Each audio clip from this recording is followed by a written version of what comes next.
Now children, let's learn how to sneeze, cough or yawn. Now suppose you want to sneeze. Then you have to take a napkin in your hand, put it near your nose, turn sideways and achoo. Then you have to say excuse me. This is the way we sneeze.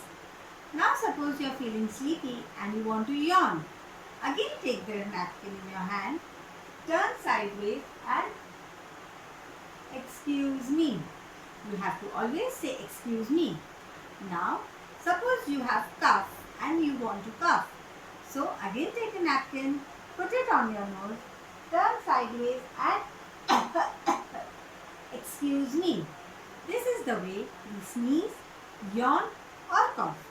Remember children, we always have to use a napkin and you should always turn side, and after sneezing, coughing or yawning, you have to say excuse me.